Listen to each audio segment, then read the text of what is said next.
Hello, magandang gabi mga ka-live. So, ngayon ay nandito tayo sa likod bahay kasi kagagaling lang natin sa ano, um, sa may suba, no. Suba dito sa amin means yung um, dagat at yung palayan is magkatabi. So, doon tayo sa may palayan. So, nagbakasakali tayo na makahuli ng tilapia kahit gabi na, pero ano nabigo tayo sa ano nabigo tayo na makahuli ng kahit isa man lang tilapia o di kaya ay hito o dalag. Pero hindi naman tayo hindi naman nawalan, hindi naman zero yung hindi naman sayang yung pagpunta natin doon kasi mayroon tayong nakuha na mas higit pa sa isda. Yun, papakita ko sa inyo. Tara. So, ito yung nakuha natin. So, pagka dating ko talaga doon is nasa tubig sila na nagsilanguyan.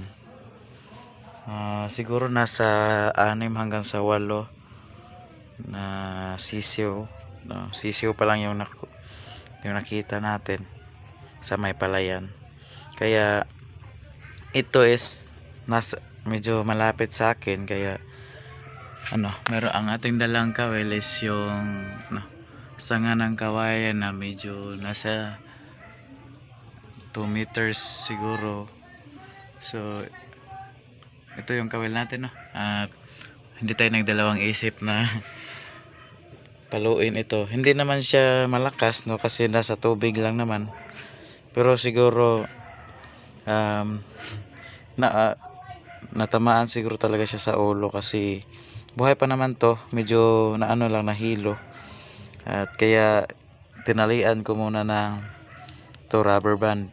Kaya akala ko kasi na mabubuhay, pero hindi nagtagal, may lumabas na dugo sa kanyang ilong, kaya yun namatay. So sisiw pa siguro, nasa 2 months pa siguro ito, at kung tansya ko nasa kalahating kilo mahigit. So malaki na talaga, pwede na talaga ulamin. So ito, so ayun na i-prepare ko muna to, kukuhanan ko na to ng mga balahibo para lulutuin. So yun, at yun lang po, maraming salamat. Update ko na lang kayo mamaya kapag luto na. So bye bye. So ayun na siya mga ka-live. So nalinisan ko na, hinatay ko na siya, piniyak. So ito mga natirang mga itim-itim, yung mga malaliit niya na balahibo, mahirap ng kunin kasi nasa loob ng kanyang balat. Ito yung lamang loob.